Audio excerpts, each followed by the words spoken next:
All right. I got to go over this list with Zander here. Woo! Look at that. A.J. Brown. CeeDee Lamb, baby. They got him ranked ahead of him. Why? You know why? Because he had a down year last year. A.J. did not have a down year. A.J. had a down year because he was hurt and because of the offense. No, he didn't. Yeah, I know. He did. All right. Without further ado, ladies and gentlemen, he is my friend. And here, it's no holds barred. You don't have to worry about hurting Big Sills' feelings because you know why? I'm the Teflon Don of sports talk. How you doing? Without further ado, my boy, Big Z, joins us now here from Birds 365. What up, Big Sills? How you doing? How you living, brother? I'm living great, dude. I mean, you know what? Life sits there and they throw them punches at you. I know they do. And you know what I just have to keep doing? I just have to keep ducking. The day Big Sills doesn't duck, it's over with. Keep bobbing and weaving, baby. Keep bobbing and weaving. Man. What's the matter? Do we not celebrate your birthday here enough on JAKIB? No, you guys always do. I always make sure I tell everyone January 3rd, I want to have it celebrated. I'm no way. I'm not that guy. Big Sills' birthday is January 3rd. Write it down and make sure you guys put it in your calendar and always remember Big Sills' birthday is January 3rd. I'm not that guy. January 3rd. All right, it's a good day. It's a good Okay. day. Before we get into some of the football, I gotta make a comment about that stadium stuff. Tell me the last fucking time. And I don't give a shit whether it's taxpayers, the Jeffrey Lurie, the latest stiff who holds office in the city. Tell me the last time a taxpayer had a single say in what tax money was spent on. It's all handshake deals. We got a bunch of cronies in office that are elected and are bought and sold by the highest bidder. And there's not a fucking single thing we can say or do that will change their decision because it's all done behind the scenes. And the other thing I would say is our greatest superpower as fans will also be the thing that they hold against us the most. Because they know that we will never not show up for the Eagles. We will never stop buying tickets. We will never stop buying beer at the game. We will never not give us their money because that's the things that makes us feel alive outside of the chaos of the world that we live in, the work that you do, the family issues, the health concerns somebody might have, whatever those things might be. Sports is our escape in Philly. And it's always been and it always will be. And then they'll take that very passion that we hold, and they'll give us the cupcake up front at the door, and then they'll beat our ass in the back and do whatever the hell they want. I'm not complaining about it. I don't really give a shit what they do. I'm just telling you that we don't really have a say at all. I guess it's really where you're talking because I saw two places that voted down tax money, and NFL teams moved, Oakland and San Diego. Yeah. They didn't vote the taxes to get new stadiums in those cities. And those guys went to Vegas and they went to Los Angeles. In Philadelphia or Buffalo, that's not really going to happen. Well, that I agree with. I mean, they're not going to take it from us, but they will do whatever they want still, you know, and they'll keep what they did with the whole thing with the Sixers. You got to remember too, those two examples you brought up are good, but there's also a bigger opportunity for earnings in those other places. You know what I mean? Some of that was financial. In Philly, you're not going to New Jersey to make more money. You're not. I just saw a report came out. So for all the people who live in Jersey, I know we got a big Jersey audience. You know, my brother lives up in Jersey. I've been thinking about living in Jersey because I want to be close to my damn brother, man. He's my best friend. And I just saw this thing come out. Lifetime earnings for somebody in Jersey might be around $2 million, and 1.05 million of it goes to tax. 54% of your lifetime earnings goes to the government, and you don't have a damn say in where that money goes. Think about that. Sometimes I think about this fucking world, and I'm like, holy shit, this thing is messed up, man. This thing is messed up. That's why Florida's got 54% of what you make as a man, what your output is on this planet, gets to go to some stiff who's bought and sold to the highest bidder. That's right. And they can do whatever the hell they want. I mean, that is crazy. That's why, Big Sills has got Florida all over him. Yeah. Hey, I'm Believe telling me, you, if my bro. family was in Florida, I'd be in Florida. But I'm a family guy first. I'm not going to put money before my family. That's my problem with it. All right, so I'm going to go here with you. Cooper DeJean, why don't you try him at punt return? Because it's too valuable. Too valuable. Listen, he'd be a great punt returner. I He'd be think the he'd be best great. in the game. That might create field position for your defense that All you're right. waiting to come around for, and that might help your entire unit. How about increasing that unit to help your defense? Because the offense is going to be there. Your special teams would be improved mightily, right? Wouldn't that really affect your defense a little bit too if you gave them better field It's a position? fair take. for offense?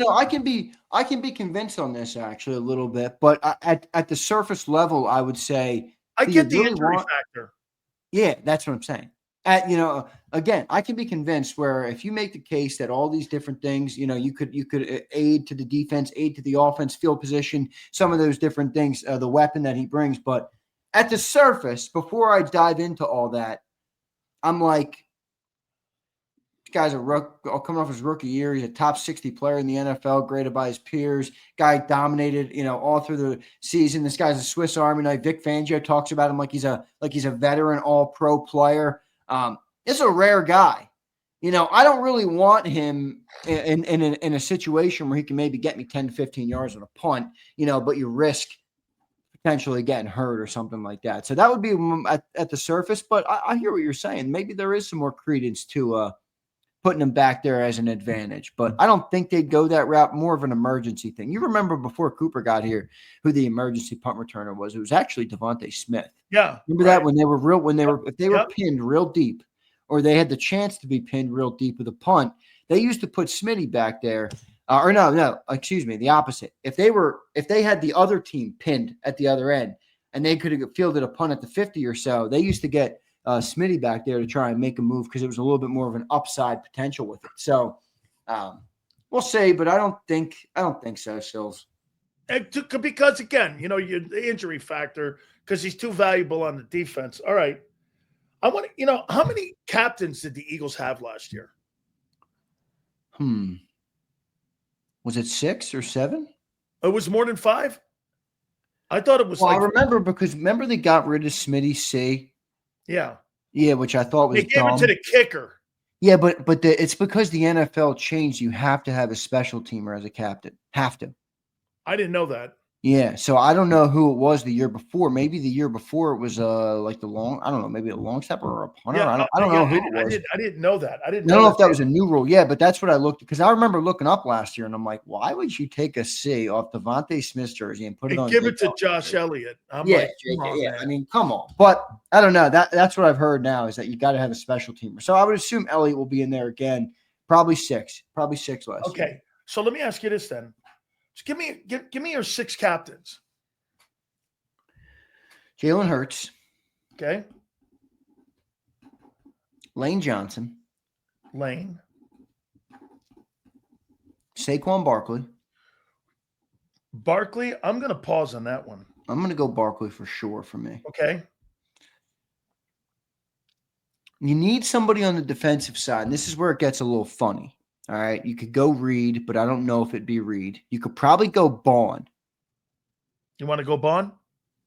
I would think Carter could be a captain, but I don't know if he's that type of player yet. And not in terms of a talent perspective, just in terms of getting that C. I don't know if he would get it. I'd go Bond probably. Okay, I'd probably go Bond on defense. Maybe one of the corners, Cooper Quignon, probably not though. And probably AJ. AJ. So Hurts, Lane, Barkley, Bond, and AJ. One captain coming off your defense. One more. Give me Reed. Okay, I'm going to go 5. You might be right. There might be 6 to 7, but while you're giving your 5, I'm gonna. Yeah, tell me how many they look did. Up how many they had last year. Guys, do me a favor. Please hit the like button. All right, guys, I want you to do the same thing. I want you to write in the box here who you would want as your captains. Here's who I'm going to go. I am going to go Hurts. I'm going to go Lane. I'm going to go Mulata. I'm going to go Bond.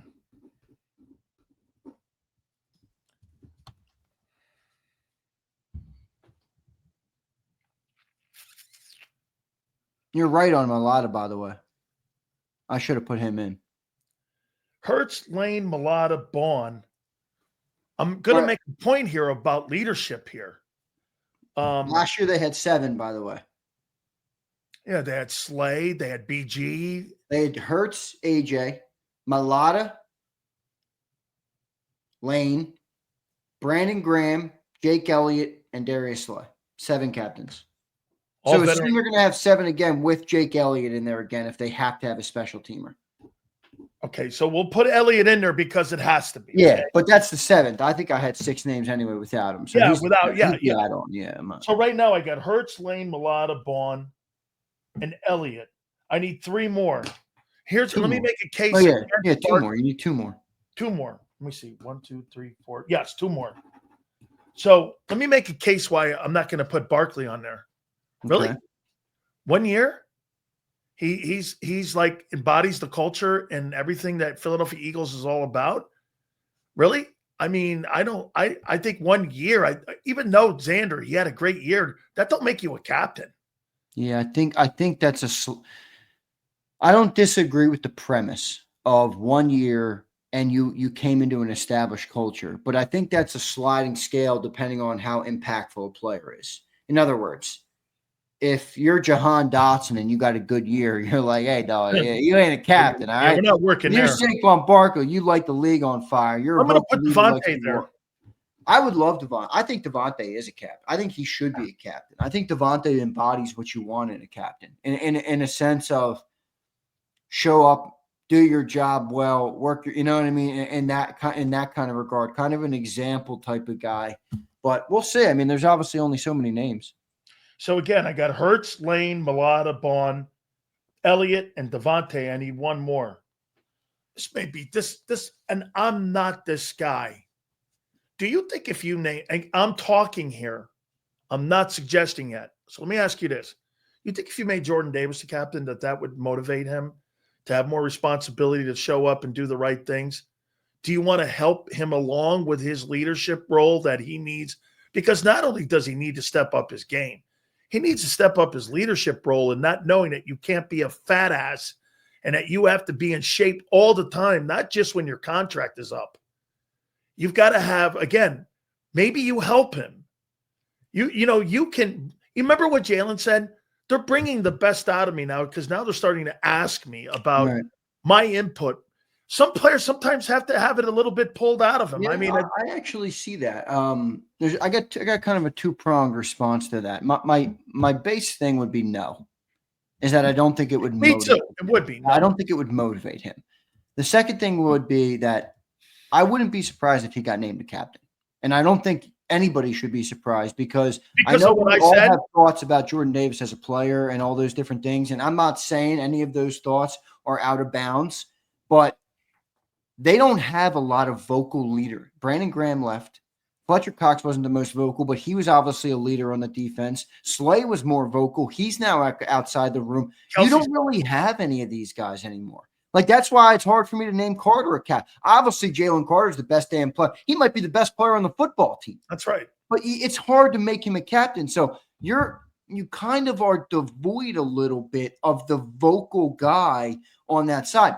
Nakobe Dean is that guy, but you can't be named a captain when you're on the PUP list and you've been hurt 3 of 3 years you've been on the team. So Jordan Davis actually has an outside shot, I think, to be. That's what I'm saying, Proud. He's vocal. He's more vocal. He's kind of the guy that people, and you can tell in his interviews. And I think he's more level-headed than Carter.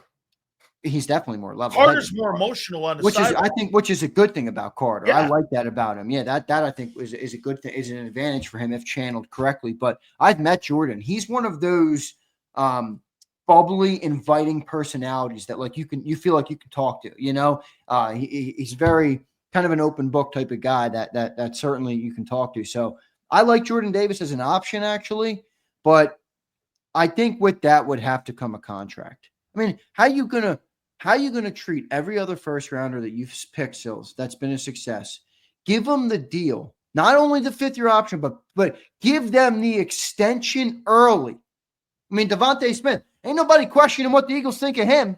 No. He got the deal done as early could be. That's right. Jordan Davis, they waited to the last second, and then they picked up the 5th-year option at the last second. Like, if you want to make him a captain of your football team, you got to put your money where your mouth is, or don't make him a captain and make him go out and earn it. That's right. So that would be the one dilemma I would see with Jordan Davis. But I do like him as a captain potential. How about Cam Jurgens after what I saw a year ago with that guy battling with that back injury and playing in the postseason and gutting it out? I mean, the guy could barely walk. He's built himself into being one of the more reliable centers in the game. He's a guy also that's the stable of that center. You don't see him? And I don't say that as a knock on Cam, but I think it's a numbers thing. Like, I'm going to Landon Dickerson as a captain before I go to Cam Jurgens. I'm going to Devontae Smith as a captain before I go to Cam Jurgens. I might – no, probably not Goddard. But, I'm going to those guys before I go to Cam. And it's not a knock on Cam, but, I don't know. Did you listen to any of Landon Dickerson's good? Yeah. No, I like the – I choose violence, baby. I mean, I'll that tell guy you had what. me ready to fucking play the game, Sills. Okay, here. That guy's a guy I can ride behind. Are you Okay. kidding? Well, here's my 7 guys then. Landon, Hurts, Lane, Mulata, Bond, Elliott, and Devontae. Those would be my Eagle captains. I have a problem giving Barkley. I have a problem giving Barkley a captaincy based off just because he had one spectacular year.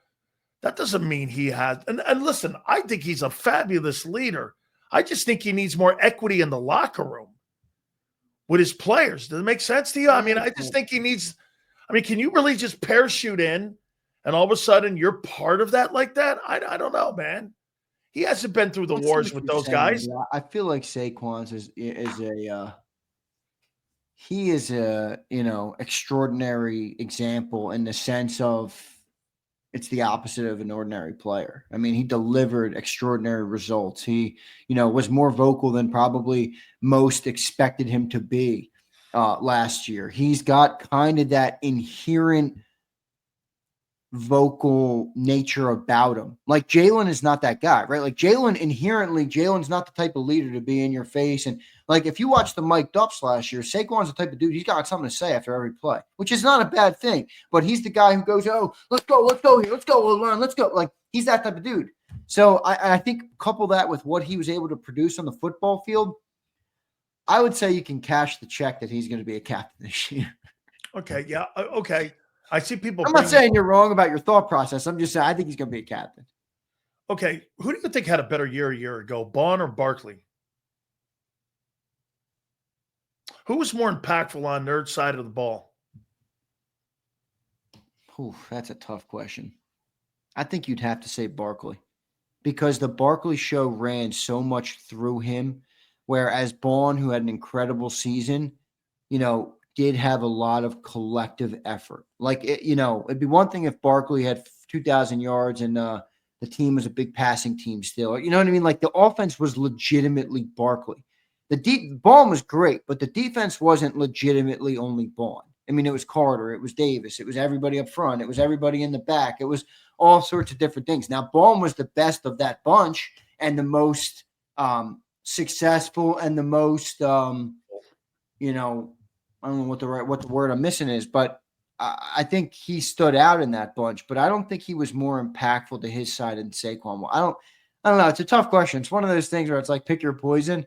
But I think if you made me pick, I'd go Saquon. Well, Bond, do you not think that? How about this? If Bond's not on that defense, do you win the Super Bowl? Probably not. If Saquon's not on that offense, do you win the Super Bowl? Definitely not. Okay. So both guys, would you not say that those two guys were the most responsible for the Eagles as a unit, those two dudes being the last missing links compared to 22, that those two guys were the linchpins on being the team that would go on to win the Super Bowl? Now, I would ask you this. Who do you think controlled their side of the ball from week to week, each and every single week, Monday through Friday, all the way through Sunday Was it the defense or was it the offense that Defense. was more dominant? The defense was more dominant. And who I'll was the leader of that? It was Bond. Yeah, and I'll give you another check in the Bond column, actually. A lot of Saquon's success, while I will not say this to diminish what he did at all, so please do not take it that way. But I know where you're the going. nature of that position is he thrives when the offensive line in front of him thrives, right? And that offensive line is going to thrive week in and week out because of how good they are. So Bond, while he also thrives when players are good around him, I think he can be a little bit more of a catalyst for the success versus Saquon, where, hey, if the offensive line misses a block, he's not going to make a play. I mean, he's just not. That's running back for you. So I don't know. It's a tough one. I think we are splitting hairs probably a little bit on it, but overall, I think both of them are worthy of the conversation we're having in terms of how big and impactful they were for their respective sides. Are you in the camp with John that you think the safety position is more valuable than a corner? I heard you this morning fighting back a little bit with those comments going, you mean to tell me that you'd not rather have a lockdown guy Q and Cooper Q and Cooper, would you rather have two dominant safeties or would you rather have two dominant corners, Zander? Are you trying to tell me that you think safeties would be better than the two dominant corners? I mean, the entire league would tell you the corner is more important. I mean, common sense. Well, to be fair, John admitted that. Okay, well, how about this? Said, yeah, you're right. From a business perspective, the corner is more important. Do you think you're telling me you could have two of them? Do you think Vic's style changes that? It does. Or not changes it, but shifts what the traditional style of thinking would be. Because of the too high. Yes. Those safeties are important in his defense. Very important. As the linebacker is. I mean, the middle of that defense. But so, dude, I mean, do you think they think he can't play corner? I don't think he can't play corner. I don't know what they're thinking. I don't think Vic doesn't think he can play corner. So who's holding it up? Jeff Kerr brought up an interesting point, and I don't even know if you realized it. Is there some sort of a business attribute or a business discussion here where I got to pay Quinion, I'm already paying Bond, I got to pay Carter, I got to pay Nolan, I got to pay Jordan, I got to pay all of these guys. If I put Coop on the outside, that's another $30 million deal versus the top. Changes his designation. Yeah. Remember something. Now you're looking at a max contract for Coop that's $22 million versus $33 million. Here, follow this logic because I heard Jeff Kerr say that about the tight end position. Remember, Coop doesn't have a fifth-year option too, Sills. Yeah, he doesn't, right? No, he's a second rounder. He's a second rounder. Okay, you know why the tight ends bitch every year? When you're a guy like Travis Kelce and you're getting 158 targets and you're being targeted as much as a slot receiver and you're being designated as a tight end, that number is $18 million. Yeah. Right. When you're getting wide receivers, you're getting targeted at $40 million. So to Jeff Kerr's point, you're right. That changes the designation of him from being a safety or a nickel. Because remember, nickel's 12.5, safety's around 20, corners around 30. Yeah. And I think we are going to. They want to keep him. Get this, they may play him at corner this year or something. But you know what they're going to do? They're going to make sure his designation is safety. Because that's going to be a financial thing. Remember, Howie's not doing what's in the best interest of the player. He's doing what's in the best interest of the organization. Yeah, which we can't fault the time. Right? Which we can't fault them for. Who is Cooper DeJean's agent? Oh, my God. Look that up. It's got to be IMG or something. Maybe William Morris. Kyle McCarthy at Athletes First. Okay, Athletes First. That's Texas. Wait, is Athletes First isn't David Mulugeta, is it? Yes, Texas. Yes.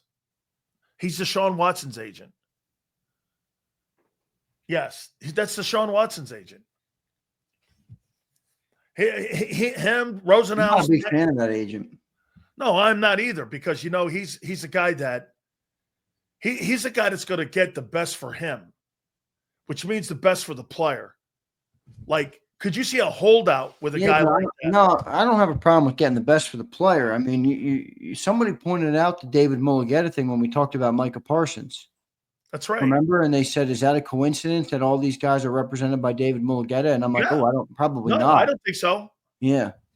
I don't know. I don't have a problem with guys like Rosenhaus. Like people hold Rosenhaus. I'm like, dude, he's fucking getting paid to get these guys have a window for earnings again, from an organization and a corporation that's making hundreds of millions of dollars. You can't be mad at an agent for trying to get the most money. I mean, come on, man. You want to hear something real quick on Drew Rosenhaus, guys? So you know that Jalen Ramsey was traded, right? And Micah Fitzpatrick went down to the okay. Micah Fitzpatrick went down to sign his contract with the Miami Dolphins. Drew Rosenhaus wasn't his agent. When he left the building, Drew Rosenhaus was his agent. Inside of minutes, when he got the Miami job, Drew cornered him in a bathroom, locked the door, Fitzpatrick, and sold him. You know who told me this? Armando Salguero told me this story that Drew Rosenhaus. Why, so he could go and get paid in Pittsburgh? No. The guy who Jalen Fitzpatrick's now a Dolphin. No. He started with the Dolphins. No, who's the guy that they got down in Miami from Pittsburgh? They got somebody from Pittsburgh. Minka. They traded somebody. They traded. Is he back in Miami? He's in Miami now, but didn't he start in Miami? Yeah. Rosenhaus corner. Wait a second. I got to look this up because now I'm confused. Minka. Ramsey's in Pittsburgh. I knew it. I fucking knew it. I knew I wasn't tripping. He started in Miami, left, went to Pittsburgh, got a max contract with Pittsburgh, and now he's back in Miami. All right. So get this. I completely tripped myself out on that. So he gets down there into the Dolphin facility. Rosenhaus is waiting for him in the shit house, locks the door behind him. You're talking about right now this year? Yeah. A couple months ago. Walked out of the building. Rosenhaus is his agent representing him. Right. That's the kind of guy he is. Well, he's a snake. He's a shark. He's a snake, shark, whatever you want to call it, right? Well, he gets what he wants. Do you want a shark or do you want a minnow as an agent? That's right. No, this guy doesn't. By the way, Howie loves him. Howie loves doing business with them. They're two deal makers. They can respect one another. That's right. That's right, man. I mean, all right. So let me throw this at you here. A couple more here, Zander. Ready? So I want to throw this at you. So CBS came out with some really interesting comments here. So they came out with this.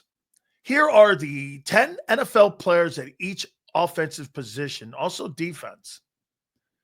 This is what they wrote.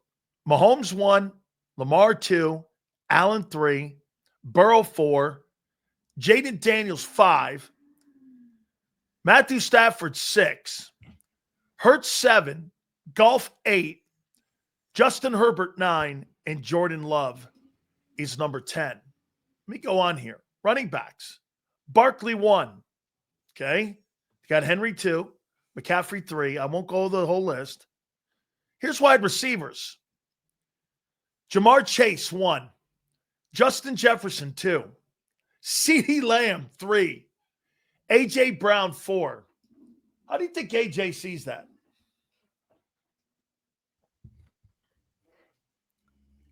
I don't really know. I don't think he cares. You don't think that guy cares? I don't. When he has to come out in a press conference and make comments like this, I've got to work on not letting that shit bug me. Well, he does care, but main thing, baby. I mean, keep that main thing the main thing. Okay. Look, it'd be one thing. Here's where I don't mind him not giving a shit about that. Maybe this is just the way I'm wired, but now, if I'm not making $32 million and they want to pay me $24, now I got problems. But I got the biggest deal. I became the highest paid receiver. Like, it didn't mess with my money. It didn't mess with my business. So some stiff can talk about me. That's different. Well, as soon as Howie calls and says, I want you to take a pay cut, Now I got big problems and I want the football. It mattered, You know? it mattered to Lane. Not being first team All-Pro. He said it in the press conference. It mattered to him. He said, yeah, I take offense. Right? What? This isn't first team All-Pro, right? No, but I'm talking about stuff like this. Here. Yeah, but first team All-Pro actually matters because it's factored into contracts. Well, when you're being if you make certain amount of All-Pros, I think you watch this here. When you're being perceived like that, he's not going to make All-Pro. He didn't make All-Pro last year. No, he wasn't second team last year. Oh, okay. No. I thought was he second team? I don't think he was. Well, that would be a shocker. I thought he was second team. I thought AJ actually did he not? I thought he made that. Let me look. You don't think that matters to a guy like that? I know Zach Bond made the All-Pro. That first team too. The only guy on the defense. Yeah, first team. AJ didn't make first team. We know that. Yeah, he did make second team. Okay, good. He did make second team. He deserves to be on that. That's a big team. That's a big team to make. Let me show you something on defense over here on how this is perception. And perception matters to players because that's how you get paid on it. So check this out. Here are the defensive tackles and how people look at the defensive tackles in the game today. These are the top players at their respective positions. What stiff wrote this list? Can I ask? Let's see here. I think, by the way, I don't think the order matters. I think it's who they're talking about. Cody Benjamin. I mean, Cody Benjamin. Any guy named Cody covering football, I'm not in. I get it. Sorry, any Cody's in the chat, but Big Sills just shredded you, my boy. Hey, anybody named Cody covering the NFL? I don't know, man. It's kind of like Phyllis covering the NFL. I'm not rare. Okay, so look, Dexter Lawrence. I agree with that. Number 1. Chris Jones, number 2. Cameron Hayward, I think that's too high for a 36-year-old dude, but okay. Too. The guy from the Ravens over Carter, I don't think so. So, okay, I mean, you want to go there. But look, here's the one thing. This guy's 24 years old. Okay, he will be the best, but right now he's not. He's in the top 5. He's in my top 5 because I think Hayward's a little overrated there. Where was Carter? 4. No, wait, 5. Who was 4? Namdi, how do you say that kid's name from the Ravens? Medukabuka? How do you say his name? That defensive tackle that played there? I mean, he's looking for his 3rd straight Pro Bowl. I didn't realize that kid was that good. Matabuke or something. Yeah. I'll tell you, the Ravens there's no excuses in Baltimore this year for Lamar Dude, there's Jackson. Been no excuses in Baltimore for the better part of 5 years. You just keep giving your boy Lamar Jackson a free fucking hall pass. If Jalen Hurts had his results in the postseason, you'd have his head on a paper blender. You'd have his head on a silver platter. And you know what? The worst part is I wouldn't disagree with you. Okay. I wouldn't disagree with you. Lamar Jackson, we need to stop at the hall passes for Lamar Jackson. Well, I'll tell you what, I personally think that their road to the Super Bowl going through Burrow and Allen and Mahomes and all those guys is a little different than going through golf and some of these other guys in the NFC. Well, it's certainly different, but who's the guy he can't beat? I mean, who? Lamar? He can't beat Mahomes. And who's the guy we beat? Okay, you beat Mahomes. Now, you're right. The path was simpler, but well, dude, when you have to go like here's the play. Yeah, you're right. I mean, look, the collective 4-day run or 4-game run in the AFC is harder. I agree with that. I agree with that. I mean, but no, I'm lowering him too, Lamar. I don't want to. I don't like I don't know. I don't want to lower him because obviously Lamar Jackson is an immensely talented football player. But I'm not going to sit here and say, I think he's a big part of the reason they don't win in the playoffs. Yeah. Okay. Whatever you make of that, that doesn't mean he's not great. Doesn't mean he's not historic. Doesn't mean he's not one of the most talented quarterbacks we've ever seen. But I think he's a reason that they lose in the playoffs. What is that reason, you think? Turned the ball over 3 times last playoff game last year. You think you're going to beat Mahomes turning the ball over 3 times? Okay. So is that coaching?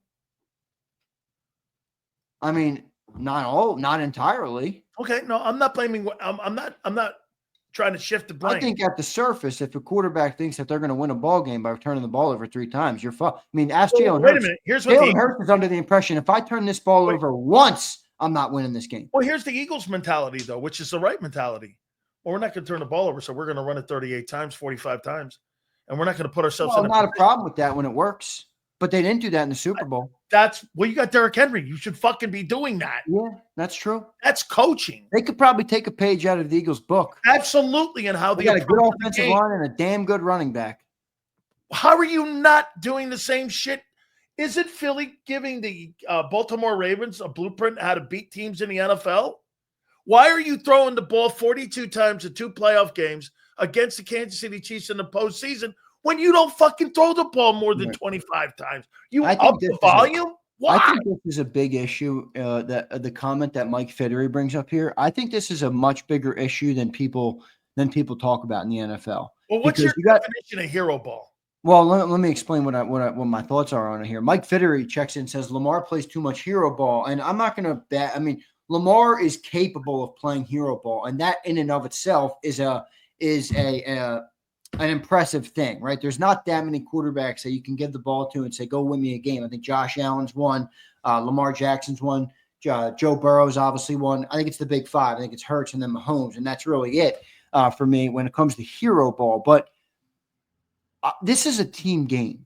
And if you have the approach that I have to do everything, you eventually you're gonna get caught up to, especially when you get late in the year and January comes and you're not playing the Panthers and the Patriots and some of these teams. You're playing the best of the best. And that's going to take more than just one man. And I think while I understand while you take some away from Hurts because it wasn't on his plate as much, I think in a way that can be channeled as a little bit of a superpower because I don't need to beat you a certain way.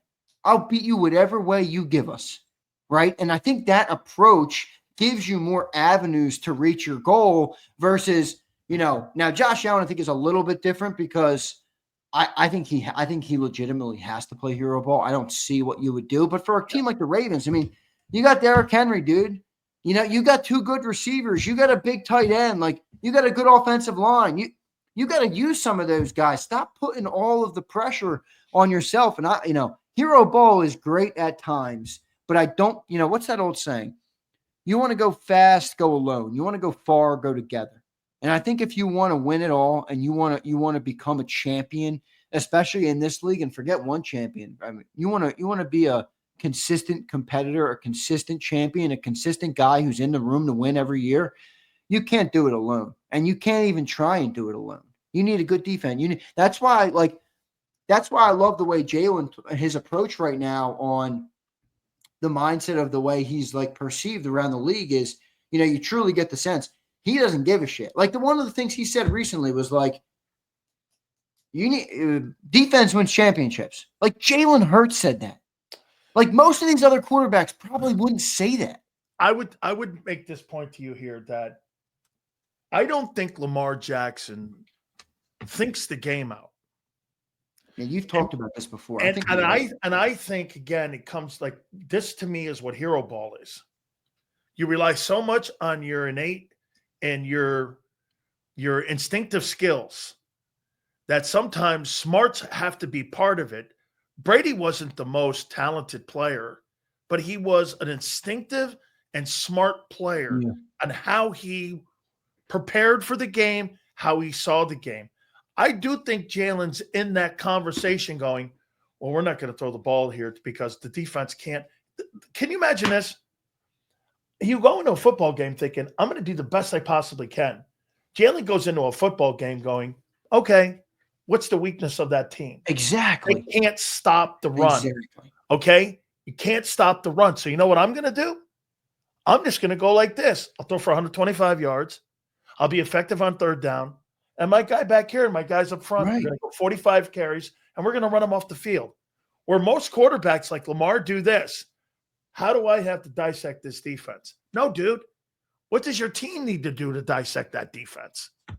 I think they think in singular thought processes, a lot of these big name guys, because they're being told and fed that. Well, it's also probably habit, Sills. Every level they've ever been at, they've been Because asked you've been to do coached that. like that your whole life. Exactly. You know, and the other point about Jalen that I find very interesting, by the way, just to add to real quick to your point, you know, the beauty of Jalen also, though, is what you just said, but it's also when they did need him to be the hero, he was every bit what you needed him to be. Now, it wasn't you're right, it wasn't every game, it wasn't a huge You know why? size, but Super Bowl, they took away Saquon. Zander, here's why that worked in the Super Bowl is because he picks and chooses the moment when he has to do this, where, get this, I'm going to go like this because teams don't know how he's thinking now. Okay, we're going to run the ball. You can't stop the run. So you know what I'm going to do? I'm going to be a guy here that's going to be kind of the conductor. We're going to go here. We're going to go here. You know what? I was using the word caboose. How about conductor? So again, I conduct Barkley to be a guy who's going to carry the ball and carry the mail for me the majority of the season. They're probably going to have that this year. But you know what he does? He'll go like this because teams are going, how are they going to play this if we stop Barkley? Well, now I'm going to have to throw the ball. And that everything they did all year long, that sets that up. And that's why they're having the success, because that quarterback will do this. How do we dissect the weakness of that defense? The quarterbacks in the NFL do this. How do I take advantage of the defense? Yeah. You can't win it alone. I agree. When quarterbacks like Dak thinks he has to win it alone. He can't. Look, Damon, it's a great comment by Damon. Jalen doesn't go in wanting to be the best. Jalen goes in wanting to win, whatever that looks like. But you know what it looks like? It looks like Brady. Well, I'm happy you said that because it leads me to the next point that I wanted to get out. That I think even Jalen Hurts, his biggest critic, would have to admit this, and I think he has a really unique opportunity. And what I mean, and I don't want people to overreact to what I say, but he has a chance with his mindset and the way he approaches the game to be more successful than Brady. And I don't mean 8 Super Bowls. I mean, you broke down Brady perfectly. But here's the one thing Brady couldn't do. Brady couldn't run for a first down. Brady didn't have as much variety in his game, by no fault of his own. That was the hand he was dealt in life. He had to dissect you from the pocket or have a great defense. I think Jalen has actually more optionality in the way he can attack and the way he can win a football game. It's a shorter lifeline, though, because it's a shorter life. That's for sure. That's for sure. He's not going to always keep those legs. There's no doubt. He's not playing 25 years.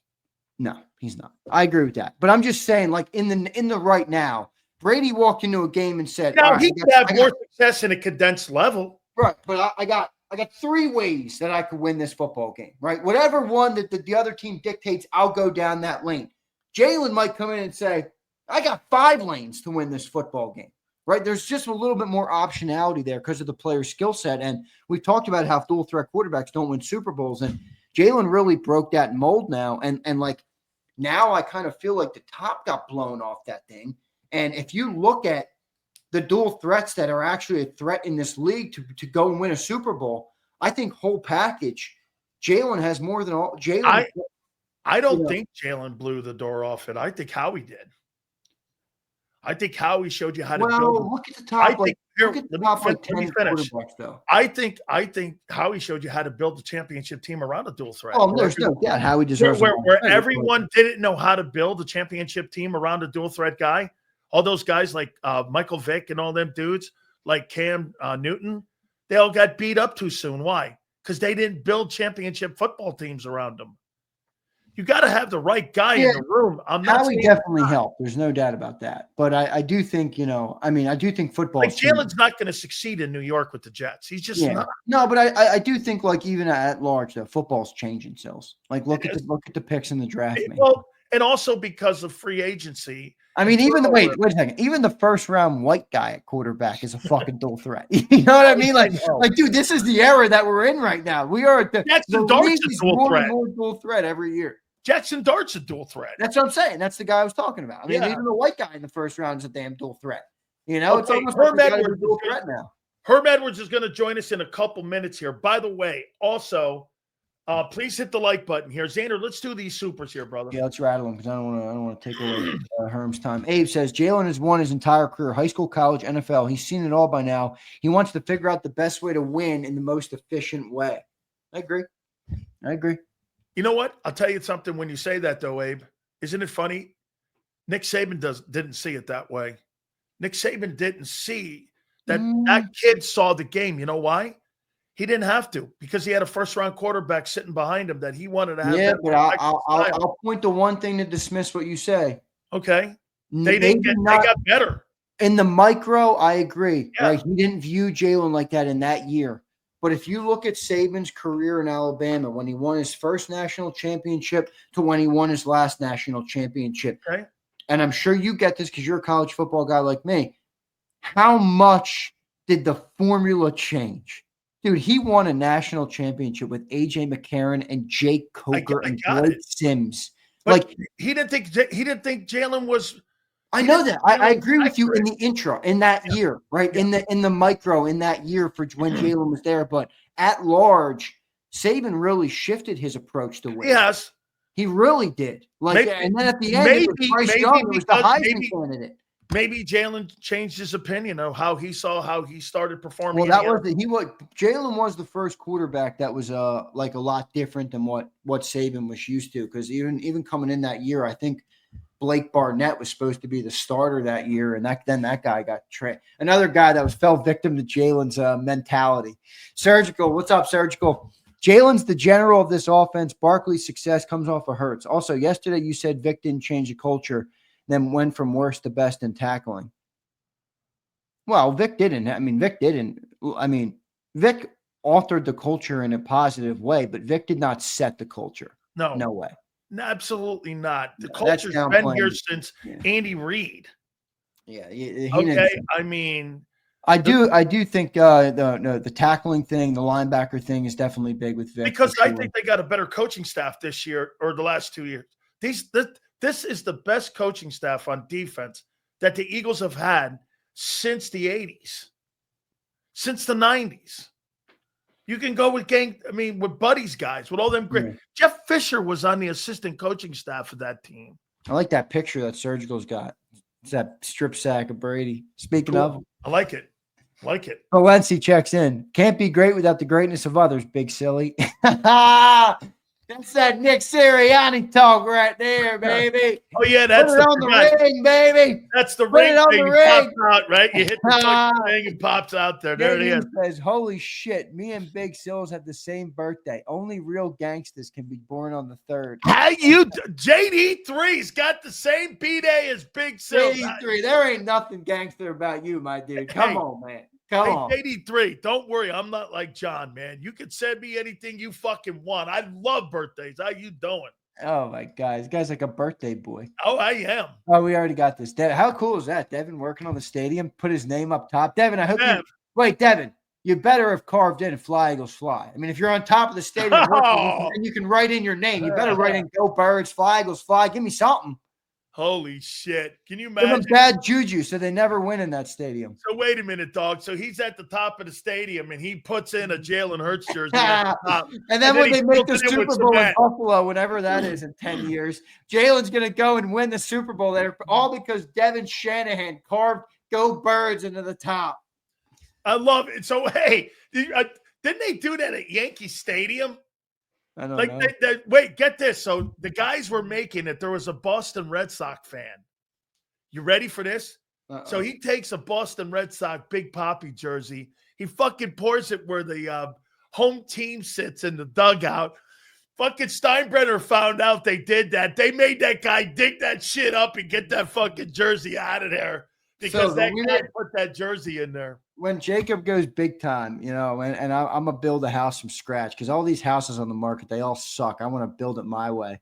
And I'm gonna carve some shit into the pavement under that house, baby. I've always wanted to do that. Lay the foundation of something that will never change and cannot and will not be altered. And then I will own that turf long into the future, well into when I'm 6 feet under. How cool, how dope would that be? Absolutely, man.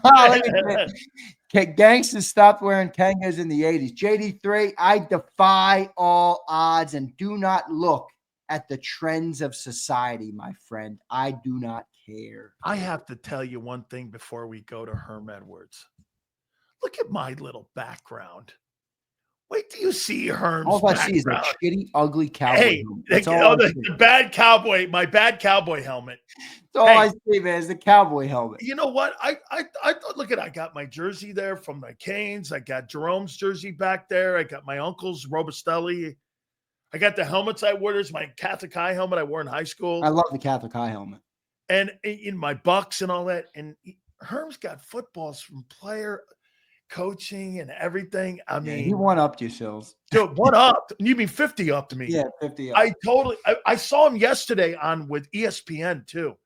And he was talking about some of the teams in the NFL. So without further ado, brother, awesome. Thank you, Sills. I appreciate it. You got to go normal in the morning, right? Yes, sir. Back to normal in the morning for the next couple of days. Appreciate you, Sills. Have a good one with Herman. You got it, man. Don't forget tomorrow, Angelo Cataldi will join us too. And then, guys, we got Chris Sims.